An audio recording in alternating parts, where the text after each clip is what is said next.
మనకి మన చర్చ అనుకుంటే అయింది కనుక సంఘం గురించి మనం మాట్లాడుకుందాం ఈరోజు. సంఘం అంటే ఏంటి,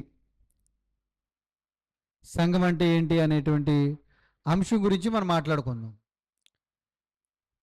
సంఘమని క్రైస్తవ సంఘాలను మట్టుకే సంఘమని పిలవరండి. సంఘం అంటే అసలు దాని మీనింగ్ ఏంటంటే ఒక స్థలాన్నించి మరొక స్థలానికి వచ్చిన వారినే, కూడుకున్న వారినే సంఘం అంటారు. అంటే అనేక ప్రాంతాల్లో, అనేక స్థలాల్లో ఉన్న మనందరము ఒక స్థలానికి వచ్చాం కదా, స్థలానికి వచ్చిన మనల్ని సంఘం అని అంటారు. మరి ఈ లోకంలో క్రైస్తవులను మట్టుకే సంఘం అని పిలుస్తారంటే కాదు, చాలామందిని సంఘం అని పిలుస్తూ ఉంటారు. మనం లోకంలోకి వెళ్ళి చూస్తే నెలలో జనవరి 1వ తారీఖుని, అంటే 1వ తారీఖుని, ఫస్ట్ తారీఖుని తాపి పనులు ఎవరు రారు. వాళ్ళు కూడా ఏమంటారంటే సంఘానికి వెళ్ళాలండి అంటారు.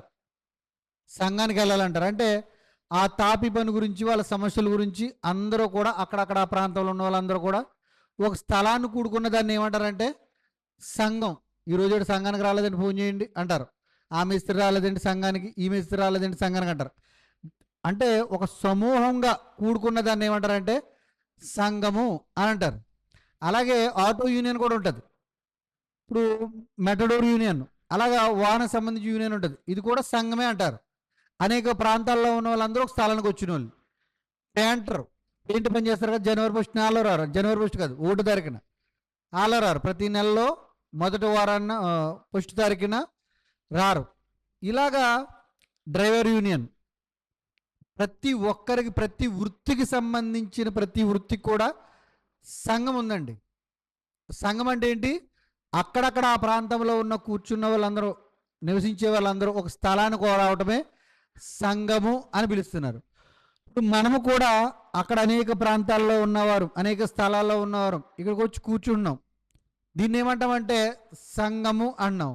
దానికి ఏంటంటే అలా డ్రైవర్ సంఘం, ఆటో సంఘం, లేదా పలాని పేరు ఎలా ఉంటుందో మనకు కూడా యెరూషలేము సంఘం లేదా జీడిఎం సంఘం. అసలు జీడిఎం అంటే ఏంటి? యెరూషలేం అంటే పట్టణం. ఇలాగ హెబ్రోన్ అంటే పట్టణం, అది పట్టణమే. హెబ్రోన్ కొండ, కొండ. కలువరి అంటే కలువరి పుర్రే అని ఉంటుందండి. బైబిల్లో ఉందా మీనింగ్? పుట్టినోట్లో ఉంటుంది. కలువరి అన్న కాడ మీరు కింద పుట్టినోటు చదివితే పుర్రే అని ఉంటుంది. ఓకే, ఏదేమైనా ఒక్కొక్క దానికి ఒక సంఘం అని, అంటే ఇలా కూడుకుంటూ ఉంటాం. దీన్ని సంఘం అంటే, నేను సంఘాల గురించి మాట్లాడట్లేదు కానీ పేర్లు ఇలాగా దీన్ని సంఘము అని అన్నాం మనందరము కూడా కదా. ఇప్పుడు మనం కూడా ఎవరం? ఒక దేవుని సంఘం, ఇలా కూర్చున్నాం. మరి సంఘం పట్ల మన తండ్రి అయిన దేవుడు ఏం మాట్లాడుతున్నాడు ఒకసారి. సంఘం అంటే ఎలా ఉండాలి? ఇప్పుడు వాళ్ళ సంఘాలకైతే ఎవరు ఎలా ఉండాలో కొన్ని రూల్స్ కూడా ఉంటాయి వాళ్ళకి కూడా. మీరు ఇష్టం వచ్చినట్టు ప్రవర్తనతో కుదరదు, ఇదిగో రోజుకి ఇంతనే తీసుకోవాలి, 800 ఏదో ఉంటుంది. హెల్పర్కి అయితే 650, మేస్త్రికి అయితే 1000, ఈ లెక్కలు ఉంటాయి. ఆ సంఘంలో ఏ రూల్స్ ఉంటాయో ఆ రూల్స్ ప్రకారంగానే నడవాలండి వాళ్ళు. వీళ్ళు ఇష్టం వచ్చినట్టు వెళ్తా కుదరదు. మీరు ఇంకా బాగా ఆలోచిస్తే, ఇప్పుడు మేస్త్రి దీనికి పునాది తవ్వి శంకుస్థాపన చేయడానికో ఇంకో మేస్త్రి రాట కుదరదు. తెలుసండి మీకు? మా తమ్ముడే ఇల్లు కట్టాడు, ఆ మేస్త్రి ఆగిపోడు మధ్యలో. ఇంకో మేస్త్రి అంటే లేదన్నా ఆ మేస్త్రి నాకు లెటర్ రాసేవాళ్ళు, లేదా మీరు లెటర్ రాయించిరండి. ఏంటి, మన డబ్బు పెట్టి మనం కట్టించుకున్నా కుదరదు. వీడు కట్టడంట, కట్టినా అతను ఒప్పుకోవడం. కట్టించుకునే డబ్బు మందే, ఇల్లు మందే, స్థలం మందే, అన్ని మన అయినా ఆడొప్పుకోవడం. ఆడొప్పుకుంటే వీడు కట్టాలి, ఆడొప్పుకోకుండా ఇతను రాడు. అంటే ఒక సంఘానికి అలా ప్రతిదానికి కూడా ఒక రూల్ అనేది ఉంది, ఒక కట్టడ అనేది ఉంది. ఆ కట్టడ దాటి ఎవరు బయటికి వెళ్ళరు. తెలుసండి? వెళ్ళరు, అసలు వెళ్ళటం అనేది జరగదండి. జరిగితే పెద్ద కేసు మళ్ళీ అది. అంటే ప్రతి సంఘానికి కొన్ని రూల్స్ ఉన్నట్టుగా, ఇలా ఉండాలి, ఇలా ఉండకూడదు, ఈ టైంకి రావాలి, వచ్చిన తర్వాత నువ్వు 300 కట్టాలి రోజు, నెలకి. ఆ సమస్యలు ఏదొచ్చినా తర్వాత చూసుకుంటారు. అంటే కొన్ని రూల్స్, కొన్ని పద్ధతులు, క్రమం అనేది ప్రతి సంఘం పెట్టుకుంటున్న రూల్స్ అయ్యి, లోక సంబంధమైన రూల్స్. మరి ఇప్పుడు తండ్రి అయిన దేవుడి దగ్గరికి వస్తున్నప్పుడు కూడా ఆయన కూడా ఏమైనా రూల్స్ పెట్టాడా? సంఘానికి వచ్చారు, ఓకే, ఏ పేరు మీద అయినా సంఘానికి వచ్చాం మనం. ఈ సంఘానికి వచ్చిన మనకి ఏదైనా రూల్స్ ఉన్నాయా? ఇలా ఉండాలి, ఇలా ఉండకూడదు, ఇలా ఉంటేనే సంఘం, లేదా మీరు సంబంధం లేదు, మీరు వెళ్ళిపోవచ్చు, ప్రాబ్లం ఏమీ లేదు అని రూల్స్ ఏమైనా పెట్టాడా అని అంటే పెట్టాడండి. చూడండి ఒకసారి 1 పేతురు 2.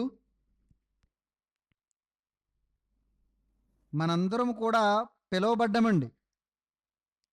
ఒక స్థలాన్నించి మరొక స్థలానికి పిలువబడటమే సంఘంగా అంటారు. 1 పేతురు 2:9.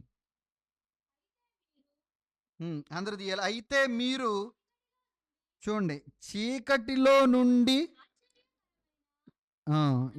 ఏం వెలుగంట? ఆశ్చర్యకరమైన తన వెలుగులోనికి మిమ్మును పిలిచిన వాని చాలండి. అంటే ఇక్కడ దేవుడు ఏమన్నాడు? అయితే మీరు చీకటిలో నుండి, అంటే ఎక్కడి నుంచి, ఏ స్థలాన్ని నుంచి ఏ స్థలానికి వచ్చాం మనం? చీకటి అంటే ఇప్పుడు రాత్రి అయిపోయింది కాబట్టి పగల ఇక్కడికి వచ్చామనా? కాదండి. ఈ మాటలు ఉన్న భావం పాపం అనే చీకటిలో నుంచి నిత్యం ఆశ్చర్యకరం, మామూలు వెలుగు కాదు. వెలుగంటే మామూలు వెలుగంటే ఏంటి? రోజు మనకు ఉదయం వచ్చి సాయంకాలం వెళ్ళిపోయే వెలుగు మామూలుది.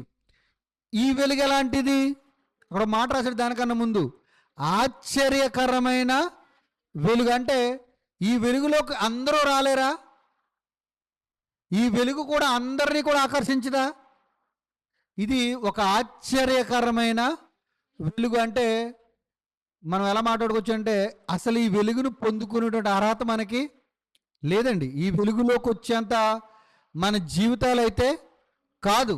కానీ అలాంటి మనల్ని ఆశ్చర్యకరం అంటే అర్హత లేకపోయినా మన పట్ల అద్భుతం చేసి ఆశ్చర్యకరం చేసి మనల్ని ఆయన వెలుగులోకి మనల్ని తీసుకొచ్చాడు. ప్రతి ఒక్కరి జీవితం కూడా చీకటి లాంటిదే. భూమి మీద పుట్టిన ప్రతి మనిషి ఎలాంటి వారైనా ఎన్నో కొన్ని తప్పులు చేసిన వాళ్ళే చీకటి బ్రతుకులో. కానీ దేవుడు ప్రేమించి, తండ్రి ఆకర్షించి, నాకు ఇలా కావాలి అనుకుని ఆకర్షించి ఆశ్చర్య రీతిగా ఒక వెలుగులోకి నడిపించారు. చాలామంది సాక్ష్యాలు చూడండి. పెద్ద పెద్ద సేవకులుగా పిలువబడుతున్న వారు చనిపోవాలని వెళ్ళిపోయారు చీకటిలోకి. కానీ ఏదో రైలు పట్ట నుంచి ఏదో ఒక పేపర్ ఎగిరి రావటం, ఆ పేపర్ చదువుకున్న తర్వాత నేనే వెలుగును, నీకు జీవాన్ని ఇచ్చేవాడిని అని ఆ పేపర్ ముక్క చిన్న వచనం చదివిన వెంటనే వెలుగులోకి రావటం. కొంతమంది ఇంకా హాల్లోకి వెళ్ళిపోయి చనిపోవాలనేటువంటి పరిస్థితులకు వెళ్ళిపోయిన తర్వాత అక్కడున్న టేబుల్ మీద ఏదో బైబిల్ తీసి, ఎవరో ఇచ్చిన బైబిల్ అప్పుడే తీసి చదవటం. ఇలాగా అది ఆశ్చర్యం కదా?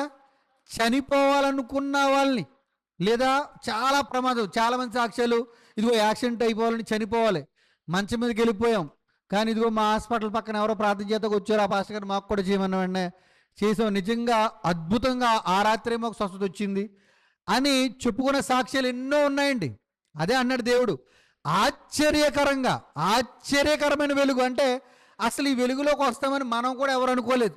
నా జీవితంలో నేను ఇలా వస్తానని నా జీవితంలో ఏ ఊహ కూడా లేదు. అలా అద్భుతంగా ఆశ్చర్య రీతిగా, అది నా తల్లి ప్రార్థనో, నా ఇంటి వారి ప్రార్థనో, ఎవరు దేవుడు కృపో నాకు తెలియదు, కానీ నేను అనుకోలేదు. కానీ అనుకోని రీతిగా, ఆశ్చర్య రీతిగా ఆ చీకటి నుంచి మనల్ని లాగడలేదా? నిజంగా ఆశ్చర్యకరమే. ఎందుకంటే లేదంటే చీకటిలోకి వెళ్ళిపోవాలి అందరం మనం. చూడండి, ఆశ్చర్యకరమైన వెలుగులోకి మిమ్మును పిలిచాడు లేదా? సమాజంలో, లోకంలో, చీకటిలోనూ అందరినీ సంఘంగా పిలిచాడు. ఎందుకు పిలిచాడు చెప్తున్నాడు ఇక్కడ. పిలిచిన వాణి గుణాతిశయములను ప్రచురము చేయ నిమిత్తము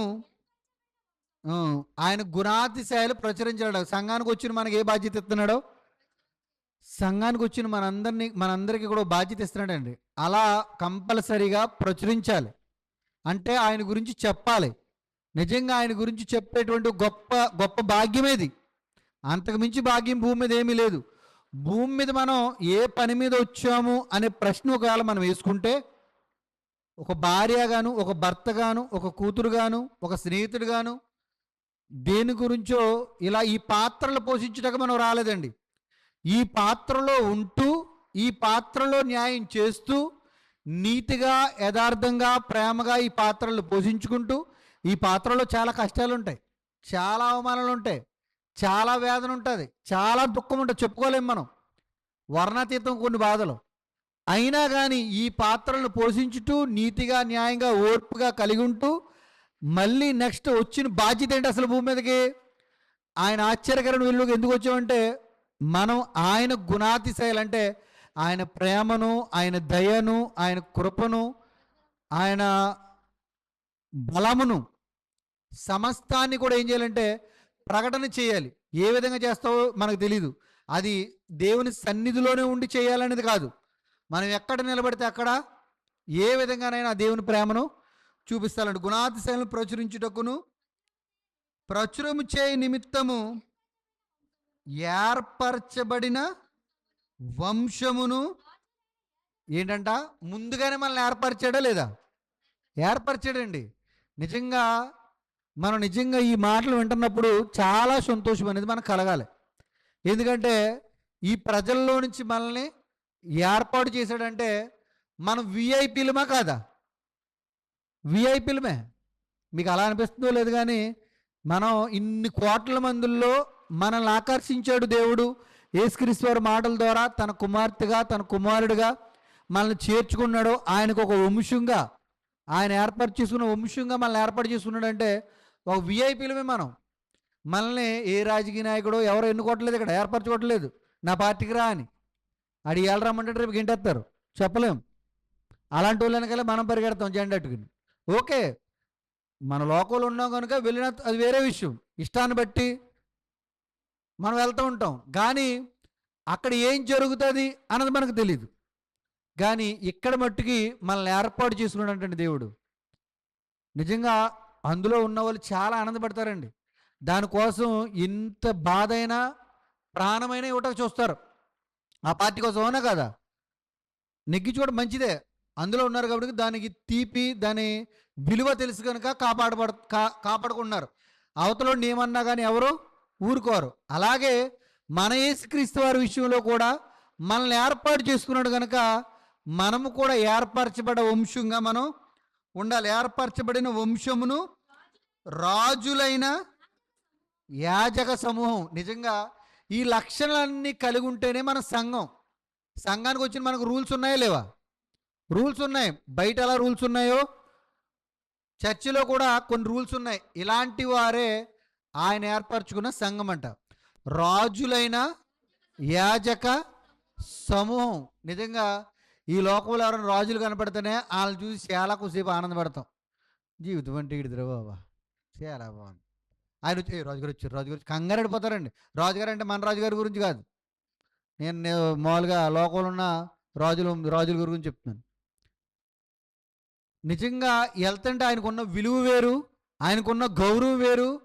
వాళ్ళు వెళ్ళేటప్పటికి రాజకీయ నాయకులు కూడా లెగిసి కూర్చోవాలి. వాళ్ళకి ఆ వంశానికి ఉన్నటువంటి పేరు అలాంటిది, రాజు అనేటప్పటికి.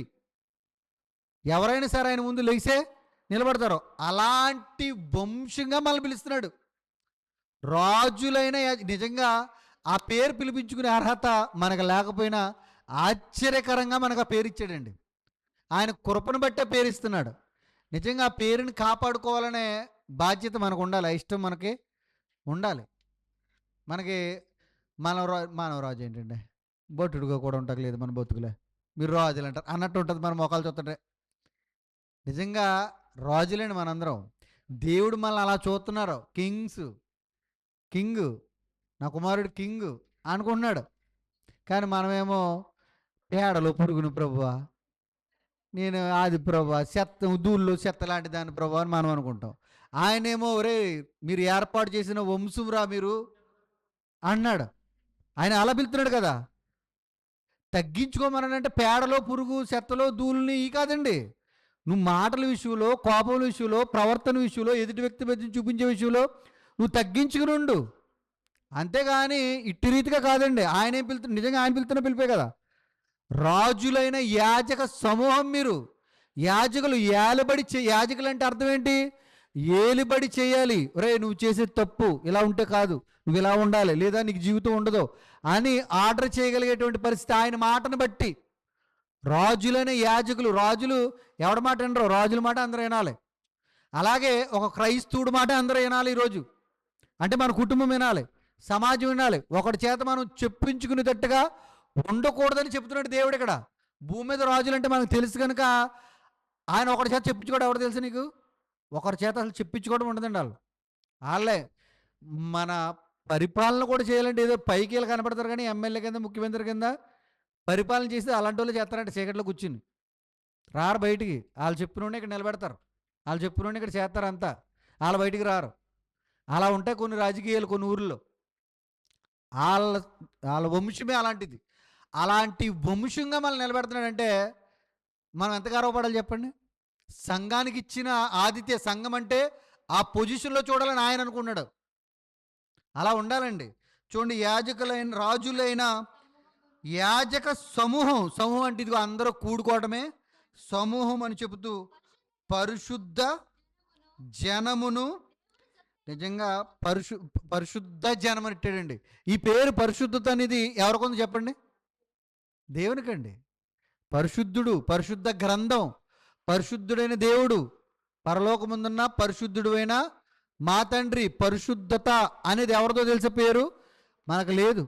కానీ ఆయన అన్నాడో, నా దగ్గరికి ఎవరైతే వస్తున్నారో వారు పరిశుద్ధ జనం. నా పేరు, ఆయన ఇంటి పేరు మనకి ఇచ్చాడండి. నిజంగా ఆయన పేరు ముందు ఆయన ఇంటి పేరుగా పెట్టుకుని కనమోలు పేర్లు పలికాడు. ఎవరి పేర్లు? 3 పేర్లు పలికాడు ఆయన దేవుడు. ఎవరు 3 పేర్లు చెప్పండి? ఏమన్నాడు ఆయన? యాకోబు దేవుడును, ఇస్సాకు దేవుడును, అబ్రహాము దేవుడు. అంటే నేను వీళ్ళకి దేవుణ్ణి అని చెప్పుకున్నాడు గర్వంగా. అదే మనం చెప్పుకోవద్దురా? చెప్పుకోవాలండి. పరిశుద్ధ జనం. పరిశుద్ధత అనేది అప్పుడప్పుడు ఉండి ఒకప్పుడు వెళ్ళిపోయేది కాదండి. మీరు బాగా గమనించండి. పాత నిబంధనలు ఆయన ఏమంటారంటే నేను పరిశుద్ధుడిని కనుక ఉన్నాడు. క్రొత్త నిబంధనలోకి వచ్చేటప్పటికి ఏమంటారు తెలుసా? నేను పరిశుద్ధుడిని కనుక మీరును అన్ని విషయములలో, అక్కడ అన్ని విషయంలో ఉందో లేదో మనకు లేదు, కానీ ఇక్కడికి వచ్చేటప్పటికి అన్ని విషయములలో పరిశుద్ధత. ఎందుకంటే మీరు పరిశుద్ధమైన జనంగా వచ్చారు నా దగ్గరికి. నేను మిమ్మల్ని పరిశుద్ధంగా ఏర్పాటు చేసుకున్నాను. అన్ని విషయాల్లో పరిశుద్ధంగా ఉండాలి. కానీ క్రైస్తవులుగా మనకు ప్రార్థన చేసే విషయంలో పరిశుద్ధత ఉంది అనుకుందాం. వాక్యం వినే విషయంలో, వాక్యం చదివే విషయంలో, పాటలు పాడే విషయంలో పరిశుద్ధత ఉంది. ఇంటిలో ఒక ఎదుటి వ్యక్తితో మాట్లాడే విషయంలో, ఫోన్ చూసే విషయంలో, లేదా కొన్ని విషయాల్లో పరిశుద్ధత ఉంటుందా? కానీ ఇక్కడ అన్నాడు నేను పరిశుద్ధుని కనుక మీరును అన్ని విషయములు అంటే కొన్ని విషయాల్లో ఉండవు. కానీ నిజంగా చూడండి, ఒక జంట అంట హోటల్కి వెళ్ళారంట. అంటే చూడండి, లోకం అందరూ చెడ్డోళ్ళు ఉండరండి, కొంచెం మంచి వాళ్ళు ఉంటారు. అందరూ మంచి వాళ్ళు ఉండరు, మంచిలోనే చెడ్డ ఉంటుంది. అలా హోటల్కి వెళ్ళిన తర్వాత భోజనం చేశారు, అన్నీ అయిపోయింది. ఎవరో పక్కన సంచుతులు వెళ్ళిపోయారు. సర్లే ఎవరితోలే అనుకున్నారు. మళ్ళీ భోజనం అయిపోయినా ఎవరు రావట్లేదు, అరగంట అయిపోయింది. అసలు ఏముందని తీసి చూపించేటికి ఒక ఇన్ని కట్టలు, 2000 కట్టలు ఉన్నాయండి. అప్పుడు ఓ దస్తావేజులు ఎన్ని ఉన్నాయి చూసేటప్పటికి చెమటలెట్టేసినాయి వాళ్ళకి. సరే అరగంట చూద్దాం అని చూసారంట. గంట చూశారు, ఎవరన్నా ఇచ్చేద్దాం పాపం వస్తారు కదా అని. ఎవరు రాలేదంట. ఎవరు రాకపోయేటప్పటికి సర్లే మనం వెళ్ళిపోయే టైం అయిపోయింది, ఇంక ఇది మనం ఏం పట్టుకెళ్తాం, ఆ హోటల్ యజమానికి ఇచ్చేద్దాం, ఎప్పుడైనా మర్చిపోయిన గమ్మును గుర్తుపెట్టి ఇక్కడికి వస్తారో వాళ్ళు తీసుకుంటారు కదా అని సరిగ్గా హోటల్ యజమానికి చెప్పారంట. ఇది ఇందులో చాలా డబ్బు ఉంది, ఎంత ఉందో తెలియదు, చాలా లక్షలు ఉన్నట్టు కనపడుతుంది, దస్తావేజులు కూడా ఉన్నాయి, గమ్మున ఎవరైనా మర్చిపోతే ఇచ్చేయండి, మరి ఇక్కడ వదిలేశారు, మాది కదైతే ఇది అని ఇచ్చారండి. నిజంగా అతను ఆశ్చర్యపడిపోయి, ఈ సమాజంలో ఇలాంటి మంచోళ్ళు కూడా ఉన్నారా? అయితే మిమ్మల్ని ఎలా వదలకూడదు, మీ గురించి సమాజానికి నేను తెలియపరచాలి. నాకు తెలియచిన విలేకరు ఒకడు ఉన్నాడు, ఆయన నేను పిలుచుకొస్తాను. మిమ్మల్ని చూస్తే మీకులాగా ఇంకొకరు మాదిరిగా ఉంటారు, మంచితనాన్ని చూపిస్తారు సమాజానికి. నాది కాదన్న వస్తువు ఎవరు తీసుకోరు. నిజంగా మీలాంటి మంచోళ్ళు ప్రపంచానికి చాలా అవసరం, మిమ్మల్ని చూసి నేర్చుకోవాలి అన్నాడంట. వీళ్ళిద్దరికి ముచ్చురు చెమటలెట్టేసినాయి అంట. ఎందుకు చెమటలెట్టేసినాయి? మీరు పొద్దున పేపర్లో వస్తారు, టీవీలో వస్తారు అనేటప్పటికి కాళ్ళ మీద అడిపోయారంటండి. దయచేసి ఆ పని చేయకండి, ఈ డబ్బు మీరేం చేస్తారో మాకు అనవసరం, ఈ డబ్బు గురించి మేము ఎక్కడా మాట్లాడాం, మీరేం చేస్తారో తెలీదు. ఆ తర్వాత మీరు ఎవరు వచ్చుకోండి, మమ్మల్ని మాత్రం ఆ టీవీలోను పేపర్లో చూపించొద్దు అన్నారంట. యాండ్ ఎందుకనంటే ఈవిడ సొంత భార్య కాదు, సొంత భర్త కాదు. అందుకు అంటే చూడండి, ఒక దాంట్లో నీతున్నారు, ఒక దాంట్లో నీతున్నారు, వీళ్ళు అసలు భార్య భర్తలో కాదు. ఇది గీని పేపర్లో పడ్డది అనుకోండి, ఏమైపోతుంది? వీళ్ళ మంచితనం మొత్తం నాశనం అయిపోద్ది. అంటే మనం కూడా అంతేనండి. ఒక దాంట్లో ప్రార్థనలో చాలా పర్ఫెక్ట్ ఉన్నట్టు ఉంటాం, డబ్బు కూడా వద్దంట ఒక దాంట్లో, కొన్నిటిలో అసలు విడిచిపెట్టాం. ఆ పంతం అలా నెగ్గాలి అనుకుంటాం. వీళ్ళ శరీర బలహీనత బట్టి ఏం చేద్దాం మనకు తెలియదు, కానీ అంటే సమాజంలో ఉన్న వాళ్ళు అలా ఉన్నారు. అన్నిటిలో పరిశుద్ధత లేదు. సంఘంలో క్రైస్తవులు ఉన్న వాళ్ళు కూడా అలాగే ఉన్నాం. కొన్నిటిలోనే పరిశుద్ధత. మరి మనం పరిశుద్ధ జనంగా ఆదివారం ఒక్కరోజే పిలబడతాం, కానీ అన్ని రోజులు మరి అలా పిలబడతాం మనకు తెలియాలి. లోకంలో ఉన్న వాళ్ళు ఎలా ఉన్నారో, ఒక దాంట్లో నీతి, ఒక దాంట్లో అనీతిమంతులుగా మన జీవితాలు అలా ఉండకూడదండి.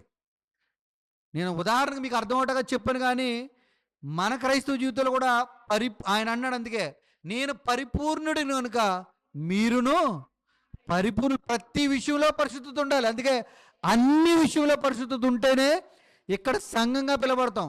వచ్చి కూర్చుని విని వెళ్ళిపోయినంత మాత్రాన సంఘం అని పిలువబడరు. మరొకటి, బాప్తీసం తీసుకుంటేనేనండి సంఘం. పరిశుద్ధ జనమైన యాజకుల రాజులైన సమూహమైన వెలుగు ఆశ్చర్యకరమైన వెలుగు పొందుకోవడం అరుగులమైన మనం అందరం సంఘం అని ఎవరిని పిలువబడతారంటే, ఎవరైతే బైబిల్ ప్రకారంగా మనం మాట్లాడుకుంటే బాప్తీసం పొందుకుని బల్లారదుల్లో పాల్గొంటున్న వారే 100% సంఘం. కనమోళ్ళందరూ వచ్చి వెళ్ళిపోయి లాంటి వారే. దయచేసి మీరు గమనించండి, నీకు ఎవరైనా బాప్తీసం లేకపోతే సంఘంగా చేర్చబడండి. సంఘానికి దేవుడిచ్చే ఆతిథ్యత కానీ, ఆయన ఇచ్చే గౌరవం కానీ, ఆయన ఇచ్చే పిలుపులు కానీ, ఆయన ఇచ్చే హోదా కానీ చాలా ఉన్నతమైందండి.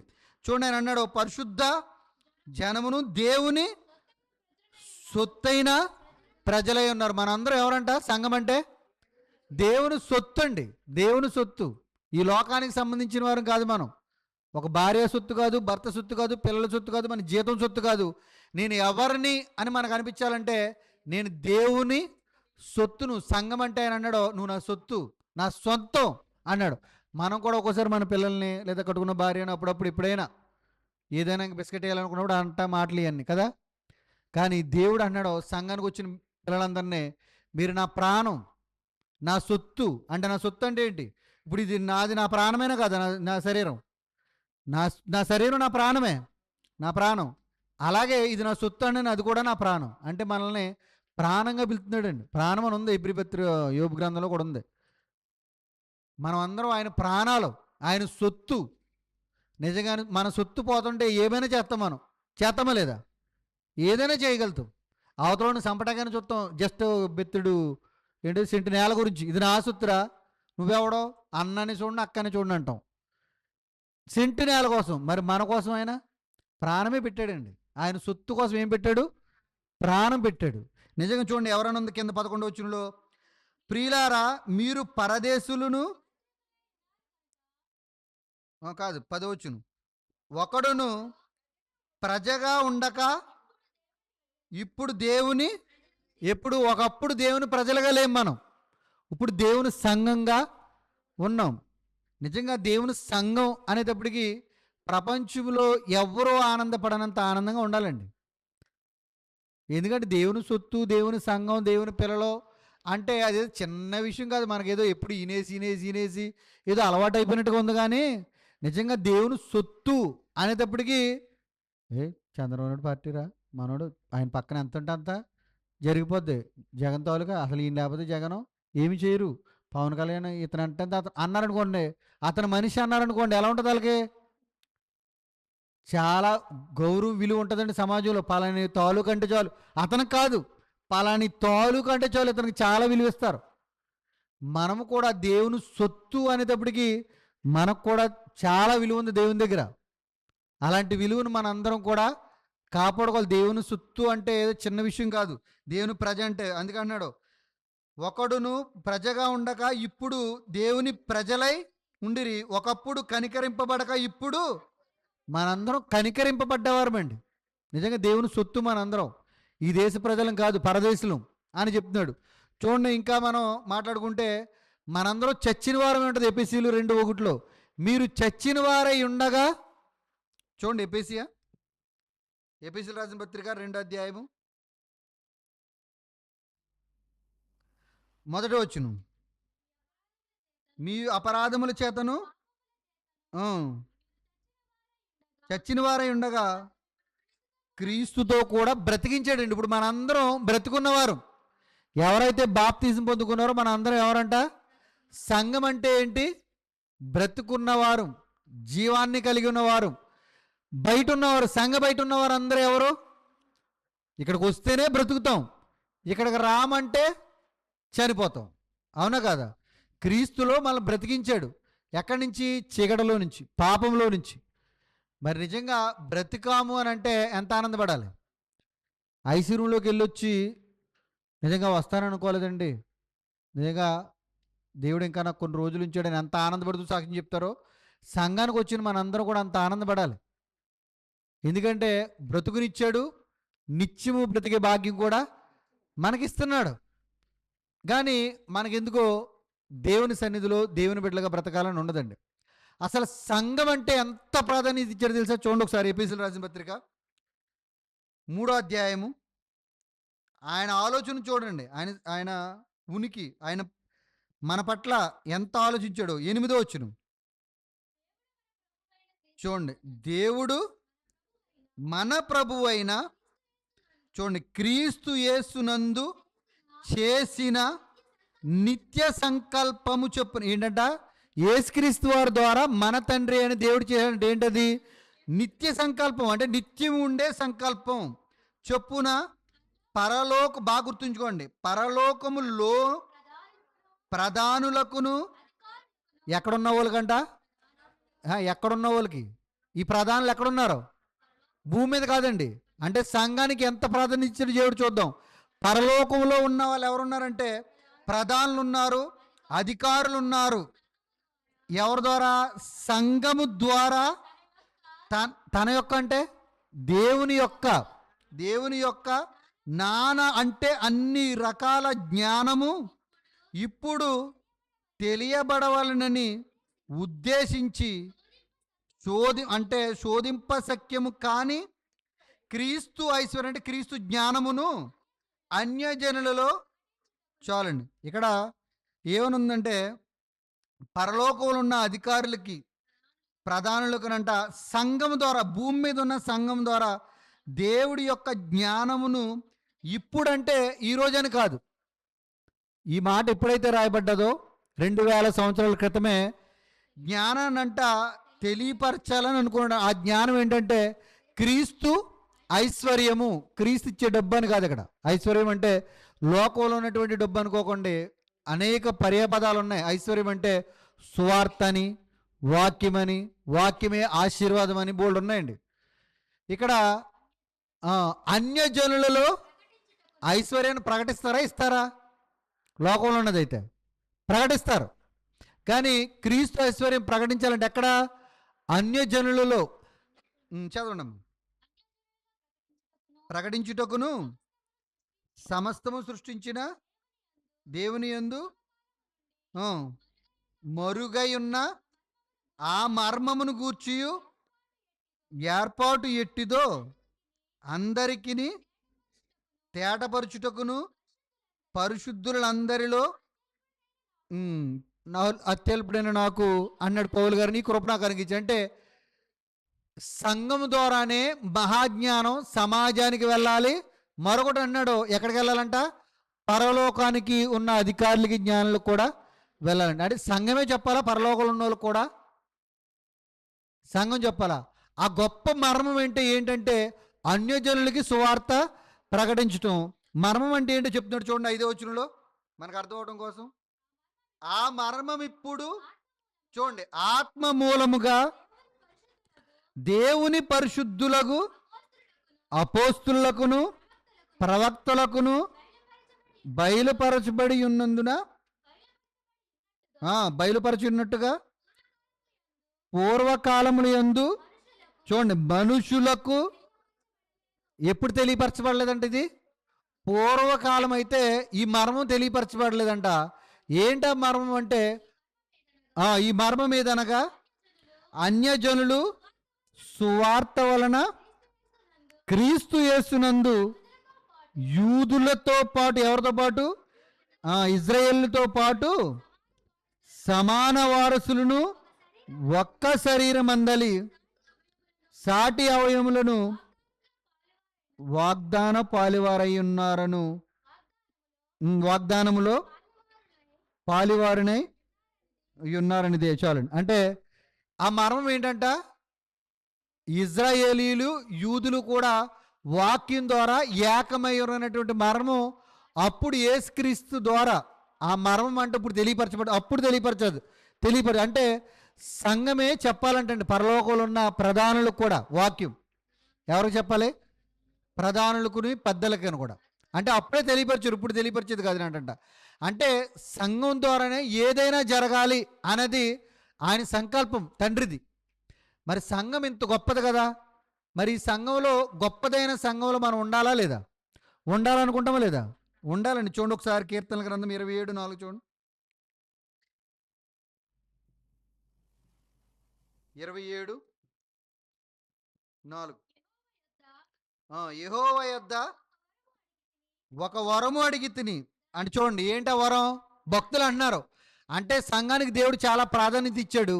ఆ ప్రాధాన్యత విలువ తెలుసుకున్న భక్తులు అంటున్నారు, యెహోవా యొద్ద ఒక వరము అడిగి తిని దానిని నేను అడిగిన తర్వాత మనం వెతకాలా లేదా? వెతకాలండి. ఆశపడ్డ తర్వాత దానికోసం కష్టపడతాం ఎలాగో, అలాగే భక్తులు ఒక వరం అడిగారంట, దాన్ని వెతుకుతున్నారు. ఏంటది వరము? యెహోవా ప్రసన్నతను చూచుటకును ఆయన ఆలయములో ధ్యానించుటకును నా జీవితకాలమంతయు నేను యెహోవా మందిరములో నివసింప. దేవుడు మందిరంలో నివసించటం ఒక వరమా కాదా? వరమేనండి. కానీ ఎవరైనా సరే ఈ వరం కోరుకున్న వాళ్ళు ఎవరున్నారు చెప్పండి మన పక్కన? దేవుడు మందిరంలో నేను నిత్యము నిలిచిపోవాలి అనే వరం కోరుకునే వాళ్ళు ఎవరున్నారు? బోల్డ్ వరాలు కోరుకునే వాళ్ళు ఉన్నారు, లోక సంబంధమైన వరాలు. కానీ దేవుడు భక్తులు కోరుకున్న వరం ఏంటి తెలుసా? నేను నా దేవుని మందిరంలో నిత్యము కూడా నా జీవితకాలం అంతయు, ఎప్పుడంట నా జీవితం ఎంత ఉందో ఈ జీవితం అంతకాలము కూడా నేను దేవుని మందిరంలోనే ఉండిపోవాలన్నారు. నిజంగా అన్నాను, ఈయనకి ఇల్లు లేదా? ఇల్లు లేదా? ఏంటి ఈయన ఎవరో తెలుసా? భక్తులు, రాజు పరిపాలన చేసిన వారు. బంగారం టన్నులు ఉంది ఆయనకి. రాజులు కోటలైన దావీదు గారు.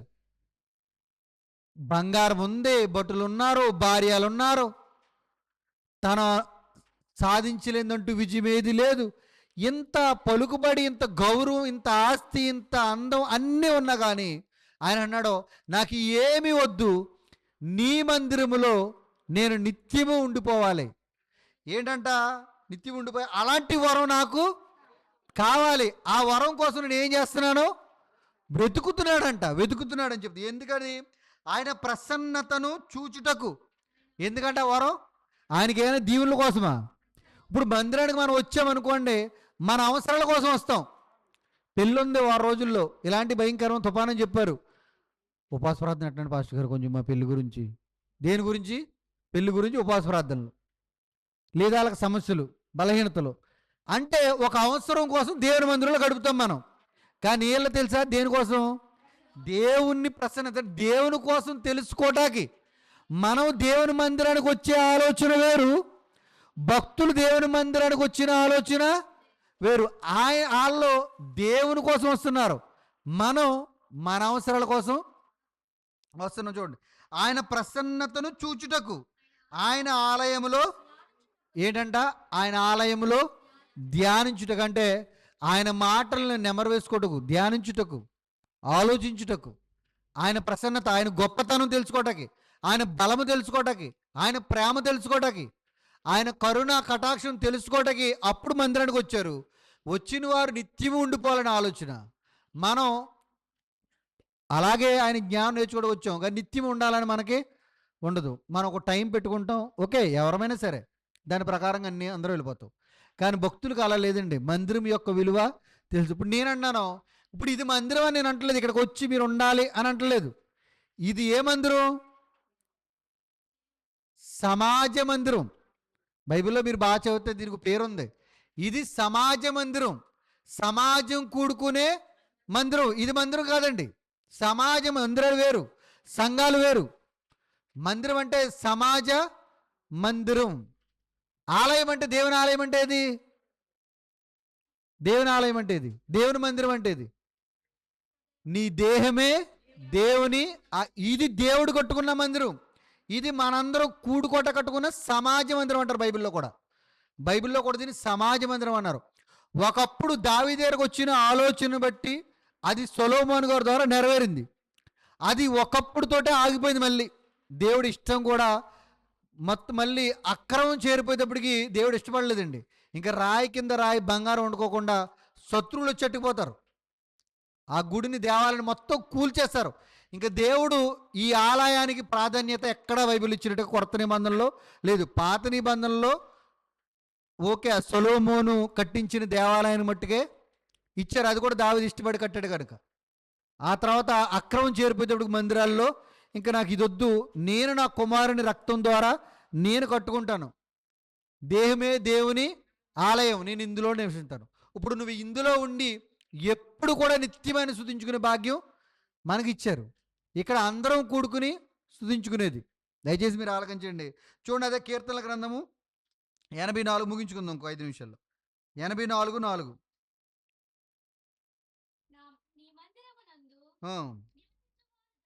నివసించువారు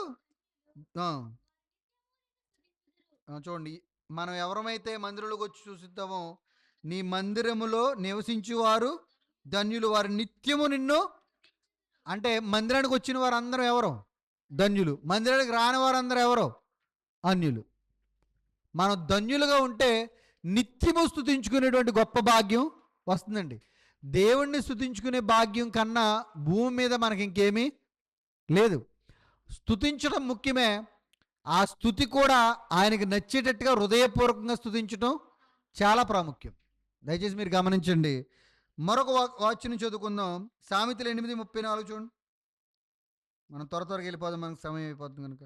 సామెతలు 8:34 చూడండి. అనుదినము నా గడప యొద్ద కనిపెట్టుకొని, నా ద్వారబంధముల యొద్ద కాచుకొని, నా ఉపదేశము వినువారు ధన్యులు. అనుదినమునంట ఆయన గడప యొద్ద, మనం ఒక దినం.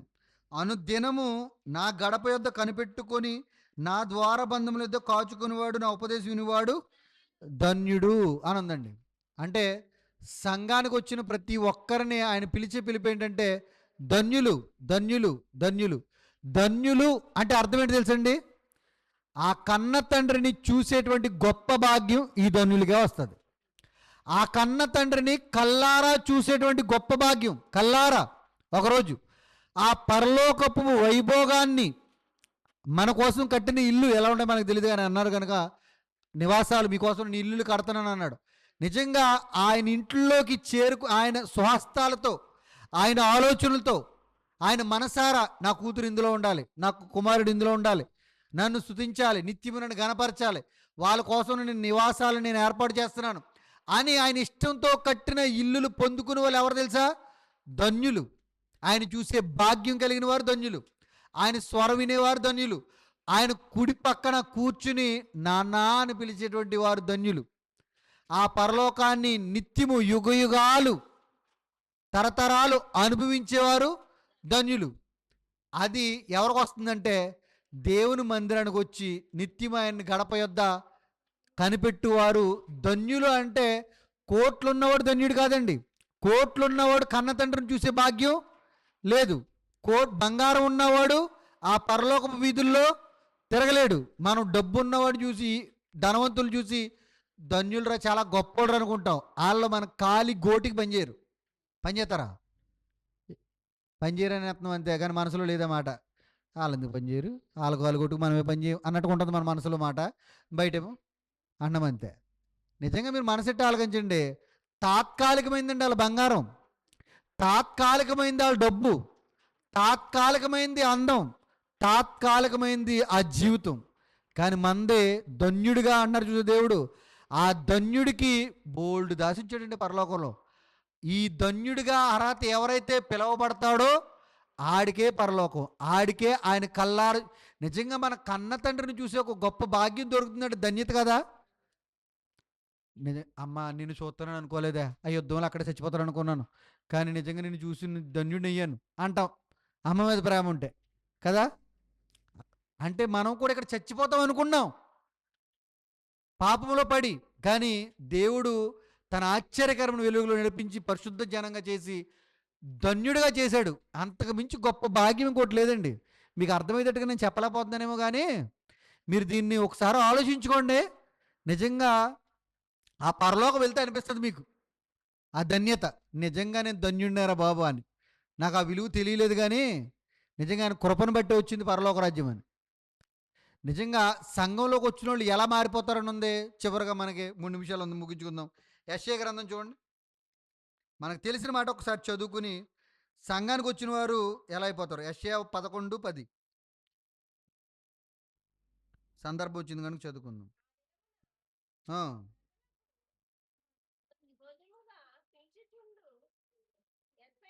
6వ వచనం యెషయా 11:6. తోడేలు సంఘానికి వచ్చిన వారు ఎలా ఉంటారంటే చెప్తున్నాడు, ప్రవచనం చెప్తున్నాడండి దేవుడు. ఇది అప్పటికి జరగలేదు. జరిగే ప్రవచనం ఎప్పటికీ 750 సంవత్సరాల క్రితమే జరుగుతుంది, కానీ ప్రవచనం ఇది. ఎలాగా?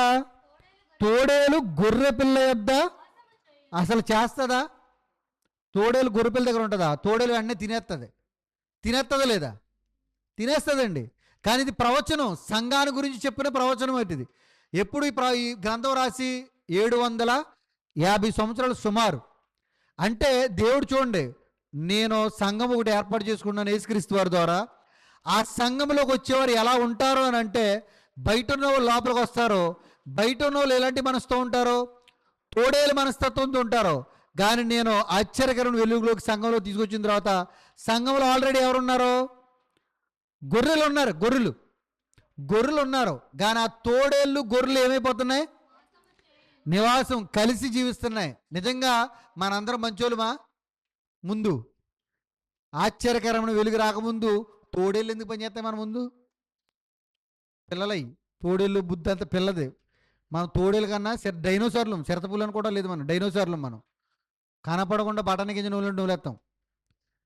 అలాంటి మనల్ని దేవుడు ఇక్కడ తీసుకొచ్చి అలాంటి క్రూరత్వంతో నిండిపోయిన వారిని చక్కగా గొర్రెలతో, అంటే సాధువు కలిగిన మంచి మనసులతో వీళ్ళిద్దరూ కలిసిపోయి నివాసం చేస్తున్నారంటండి. ఇది సంఘంలో జరుగుతుంది తప్ప అసెంబ్లీ హాల్లో జరగదు. అసెంబ్లీలో ఏ గుర్రు ఉండదు, అసలు ఉంటుందా? ఉండదు. ఏ చోట, ఏ భూమి మీద, ఆరిన నేల మీద గొర్రెలు ఉంటాయి, ఒకవేళ ఉంటే తోడేళ్ళు ఉంటాయి. కానీ ఇక్కడికి వచ్చిన తర్వాత తోడేలుగా వచ్చినా గొర్రెగా మారిపోతాయి. అక్కడ తోడేలు ఇంకా క్రూరముఖరం అయిపోతుంది తప్ప సాధువు జంతు అవదు. బయట అంటే మనుషులతో మాట్లాడుతున్నాను. ఇక్కడ మన ఎంతో చెడ్డవారు, కానీ దేవుడి దగ్గర వచ్చేటప్పటికి ఆ మాటలు వినేటప్పటికి గొర్రెలు ఎలా ఉన్నాయో గొర్రెలతో బ్రదర్ సిస్టర్ అంటాం. ఎంత మంచి స్వభావం చూడండి. అది సంఘానికి ఇచ్చిన గొప్ప ఆతిథ్యం అండి. ఇలాంటి మారు మనసు ఏ భూమి మీద, ఆరిన నేల మీద ఎక్కడ కూడా దొరకదు, ఎక్కడ ఏ ఇంట్లో కూడా దొరకదు. అది ఎంత చిన్న గుడిసె లాంటి సంఘమైనా, ఎంత పేద సంఘమైనా, ఉన్న సంఘమైనా, సంఘంలో వచ్చేటప్పటికి హృదయం అనేది మారాలి. అమ్మో నేను ఇలా ఉండకూడదు, ఇలా ఉండాలి అని తలంపులు మారేది ఇక్కడికి వచ్చిన తర్వాత జరుగుతుంది. అదే అన్నాడు, ఇది ఎప్పుడు చెప్పాడు దేవుడు? 750 సంవత్సరాల తర్వాత నేను సంఘాన్ని ఇలా మార్చుకుంటానని. ఇంకేం చెప్తాడు? చిరతపులి మేకపిల్ల యొద్ద పండుకొని. చిరతపులి అంట మేకపిల్ల యొద్ద కలిసి పండుకుంటుందంట సంఘంలో. అంటే చిరతపులి కలిగిన మనసు లాంటి వాళ్ళు వచ్చినప్పుడు మేకపిల్లతో మేమే అంటారు చూసా, అలాగా చక్కగా జోక్గా, కామెడీగా, ఆనందంగా కలిసిపోతారు. శరదపూలు అసలు నవ్వుతుంది ఎప్పుడైనా అంట కూర్చుంటుంది ఎప్పుడు చూసినా. మేకపిల్ల దాని స్వరం వినాలనిపిస్తుంది. ఈడు దాని చేత పలికించుకోవాలని ఈడు మేక అయిపోతాడు. మేమే అంటాడు ఈడికి రాకపోయినా. అది భయపడిపోతుంది. అంటే చూడండి, అంత గాండ్రించేది కూడా ఇక్కడికి వచ్చేటప్పటికి మేక శబ్దంలాగా చక్కగా కలిసిపోయి hello, hi brother, hi sister అంటూ ఉంటారు. వాళ్ళ సాక్షికి చెప్పమని అంటే అప్పుడు నేను పెద్ద రౌడీని, నా ఫోటో పోలీస్ స్టేషన్లో ఉంది, నన్ను చూస్తే గడగడలాడి ఇలాంటి సాక్ష్యాలు. అలాంటి క్రూరత్వంతో నిండిపోయిన ఇక్కడ ఏమైపోయారు, వచ్చి సాపతుడు చేస్తాడు, కుర్చీలు ఎత్తేస్తాడు, మన ప్లేట్లు తింటే ప్లేట్లు తీసేస్తాడు. అప్పుడు తీయమానండి, ప్లేట్ తీరా, కొరడరా, అప్పుడు ఇక్కడ వద్దు బ్రదర్ నేను వెళ్తాను బ్రదర్ అంటే ఇటు వెళ్ళిపోతాడు. చూడండి, అక్కడ స్వభావానికి ఇక్కడ స్వభావానికి ఎలా ఉంది, మారుతున్నాయా లేదా? అదే అన్నాడండి దేవుడు. ఆడి స్వభావం మారేది కాదు, ఇక్కడికి వచ్చిన తర్వాత మారిపోయాడు. అలా ఈ అధ్యాయం అంతా చదువుకుంటారండి. అలాంటి క్రోధంతో నిండిపోయిన నా సంఘానికి, నా మందిరానికి వచ్చేటప్పటికి ఇలా మారిపోతారు అని ప్రవచనం అండి. ఎప్పుడు వందల సంవత్సరాల క్రితం ఏం జరుగుతుందో దేవుడు భవిష్యత్తు ఊహించి సంఘంలో ఇలా జరుగుతుందని సంఘాన్ని అంత హైలైట్గా చేసుకున్న తర్వాత మనం దాన్ని అలా కాపాడుకోవడం మెయింటైన్ చేయాలండి. మళ్ళీ ఇందులోకి వచ్చిన తర్వాత మళ్ళీ మన క్రూరత్వం ఎన్నో సముద్రం లాంటి కెరటాలు ముంచుకొచ్చిన అసలు ప్రేమనే చూపిస్తా ప్రయత్నం చేయాలి. అందుకని ఈ ప్రవచనం అంటే ఇదంతా చూడండి, చదివేండి 7వ వచనం నుంచి. ఆవులు ఏనుగులు కూడిమేయును, వాటి పిల్లలు ఒక చెటనే పండుకొనును, ఎద్దు మేయినట్టు సింహము గడ్డి మేయును. వాడు మన కింద కూర్చుని తింటాడు, కింద కూర్చుని తింటాడు. ఎవరైనా సరే మీరు మన చోట ఉంటుంది. కానీ హెబ్రీ సంఘం అంటే హెబ్రోన్ సంఘంలోకి వెళ్ళండి, ఫెలోషిప్ సంఘంలోకి వెళ్ళండి, కలెక్టర్, ఎస్పీ బాత్రూలు కడుగుతారు తెలుసండి. బాత్రూలు వాళ్ళకి ముందు ఎస్పీ అయినా సరే, ఎమ్మెల్యే అయినా సరే, ఇంకోటి పెద్ద పెద్ద పోస్టులు ఉన్న వాళ్ళు కుర్చీలు తెస్తారు, బాత్రూలు కడుగుతారు, అన్నాలు ప్లేట్లు కడుగుతారు. వాళ్ళ ట్రైనింగ్ అలాంటిది. అలాగ అంటున్నాడు ఇక్కడ. పెద్ద పెద్ద జంతువులు క్రోధంతో నిండిపోయి చిన్నీటితో కలిసి బ్రతుకుతాయి. అది హెబ్రోన్ సంఘంలోను ఫెలోషిప్ సంఘంలోను అన్ని మందిరాల్లో ఉంటాయి. ఆ దాంట్లో అయితే మరి పర్టికులర్గా కనపడుతుంది. ఇంకా ఇక్కడైతే పెద్దోడు కుర్చీ కుర్చీ కుర్చీ కుర్చీ అక్కడ అలా ఉండదు, కింద కూర్చుంటాడు. ఇక్కడ మనమైతే దండేసి సోలు కప్పేసి నమస్కారాలు పెట్టేస్తాం. అక్కడ అలా ఉండదు, మన సంఘంలో పెడతాం.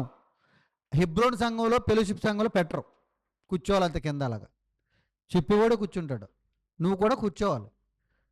ఇదంతా కనపడుతుందండి. చూడండి, ఇలా చెప్పుకుంటూ వస్తూ 9వ వచనం చదవండి. నా పరిశుద్ధ పర్వతమందంతటను ఏ మృగమును హాని చేయదు, నాశనము చేయదు. చూడండి, సముద్రము జలములతో అంటే ఉదాహరణ చెప్తున్నాడు. సముద్రం ఎలాగైతే నీళ్ళతో పరిపూర్ణంగా నిండిపోయింది. ఎక్కడైనా సముద్రంలో నీళ్ళు లేదంటారా ఎవడైనా? ఈ సముద్రం ఎండిపోద్దండి ఎండాకాలం అన్న ఉంటుందా? ఉండదు. దానికి దేవుడు కూడా చూడండి సముద్రాన్ని పోల్చాడు.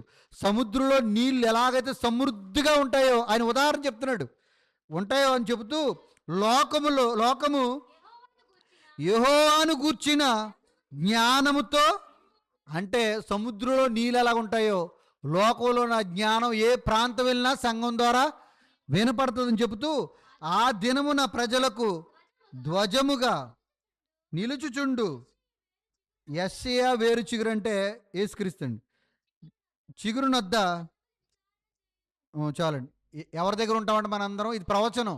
యేసుక్రీస్తు అంటే యేసుక్రీస్తు యొద్ద మనందరం నివాసిస్తాం. అప్పుడు యేసుక్రీస్తు వారు ఉన్నారా? ఈ ప్రవచనం ఇది చెప్పేటప్పటికి, యెషయా గ్రంథం పలిగేటప్పటికి మరియమ్మ లేదు, యోసేపు లేదు, ఎవరో లేరండి. కానీ యేసుక్రీస్తు వారు వస్తారు, యేసుక్రీస్తు యొద్ద నివాసం. ఇప్పుడు మనందరం ఎవరి దగ్గర ఉన్నాం? ఈ సంఘం, క్రీస్తు సంఘం, యేసుక్రీస్తు వారి దగ్గర మన నివాసం చేస్తానండి.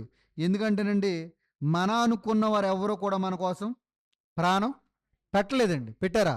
అందుకే సంఘం అంటే ఏంటి తెలుసా? మనందరం ఇల్లులు డబ్బెట్టి కట్టుకుంటాం. ఇప్పుడు సంబంధం కావాలి ఎవరికైనా.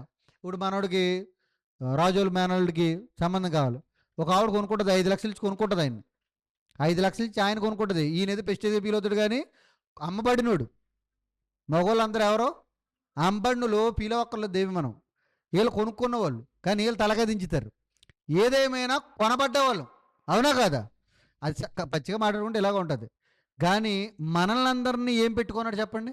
మనకు అర్థం అవడం కోసం ఏదో అని పెట్టాను, కానీ ప్రాణం పెట్టి, అపోస్తుల గారు 20:28లో ఉంటుంది, నా రక్తం పెట్టి, స్వరక్తం, నా రక్తం, సొంత రక్తం పెట్టి నేను సంఘాన్ని సంపాదించుకున్నాను. అవునా కదా? ఇప్పుడు 5 లక్షలు ఇటు కొనుక్కున్న తర్వాత ఇంకో చోట తిరుగుతానంటే ఊరుకోదా ఆయన్ని? నేను కొనుక్కున్నాను, నువ్వు నాకే సొంతం. అది ఎంత వాస్తవం, నాకే సొంతం, నాకే జీవితం ఉండాలి అని మనం ఒకరినొకరిని ఎలా అనుకుంటామోనండి, ఇంకొకరితో ఉండి మనం ఎలా భరించలేం, మానసిక ఒత్తిడి ఎలా ఉంటుందో కన్న తండ్రి కూడా అంతేనండి. సంఘమైన మనం మరొకరితో ఉంటే అసలు ఎవరిని భరించలేడండి ఆయన. ఆఫ్టర్ ఆల్ నిన్న కాక మొన్న పరిచయమైన వాళ్ళు గుమ్ముని తప్పడడుగులు ఎత్తంటే హృదయం అంతా పగిలిపోయి బ్రతకలేక, చావలేక బ్రతుకుతున్న వాళ్ళు కొన్ని కుటుంబాలు ఉంటాయి. మరి దేవుడు ప్రాణం పెట్టుకున్నవాడికి ఎంత ఉంటుంది ప్రేమ? డబ్బులెట్టు కొనుక్కున్న బంధాన్ని కలుపుకుంటేనే ఇంత అయిపోతాయి నీకు. నిజంగా ఆయనకి ఏమైనా తట్టుకోలేం. మళ్ళీ ఆయన మనం సరిగ్గా ప్రేమించకపోయినా, ప్రేమ దక్కపోయినా, ఈవిడ ప్రేమ దక్కపోయినా, ఇతని ప్రేమ దక్కపోయినా, కొన్ని మళ్ళీ లాగలేక గోము మీద కొడుతున్నా ఆయనే కావాలి. ఎందుకని ఆ బంధం యొక్క విలువ అలాంటిది, అవునా కాదా? బంధానికి దేవుడు అలా పెట్టాడు. అది ఒక గొప్ప మర్మం సృష్టిలో, దేవుడు కలిపిన బంధం. కానీ మరి దేవుడు ప్రాణం పెట్టాడంటే మరి ఆ బంధం విలువ ఆయనకు తెలిసింది కనుక ప్రాణం పెట్టాడు. మరి ఆ ప్రాణాన్ని తీసుకుని ఆ రక్తం ద్వారా మనం కడగబడ్డాం. మరి మనకు కూడా సంఘం యొక్క విలువ అర్థం కావాలి కదా. ఆయన అన్నాడు, సంఘాన్ని కొనుక్కున్నాడు. సంఘం అంటే సమూహం. సంఘాన్ని ప్రాణం పెట్టి కొనుక్కోండి. నా అనుకున్నవారు మన ఇంట్లో ఎవరు కూడా ఓ పిల్లలు గోరు కూడా ఎవరు మనకి ఇస్తారా? ఎవరు? పక్కోడి కాలతో ఎకరం అమ్మేసి ఏదో చేస్తారు, కానీ ఇంట్లో ఎవరెవరు. కానీ దేవుడు ప్రాణం పెడతాకంటే వెనకడికి వేయలేదంటే సంఘం కోసం. అంటే సంఘం అంటే ఆయనకి ఎంత ఇష్టమో చెప్పండి. ఆయన ప్రాణానికన్నా ఎవరిష్టం? ఇప్పుడు సంఘం అంటే ఎవరు? మనం. ఇప్పుడు ఆయన ప్రాణం విలువైందా, సంఘం విలువైందా? సంఘం విలువైందండి. అంటే ఆయన ప్రాణానికన్నా సంఘం చాలా విలువైంది. అందుకే సంఘాన్ని ఇప్పుడు మానామా, ఆయనకు దూరం అయ్యామా, ఆయన తట్టుకోలేడు. మన భార్య మనకు చెప్పకుండా ఇంట్లోంచి బయటికి వెళ్తేనే కుదరదు. చెప్పినా మనకు నచ్చితే ఎలా, లేత లేదు, అంత గ్రిప్పులో పెట్టుకుంటాం. మరి దేవుడు ఈరోజు పరిస్థితి ఏంటి చెప్పండి? ఇష్టమైతే వస్తాం, కష్టమైతే మానేస్తాం.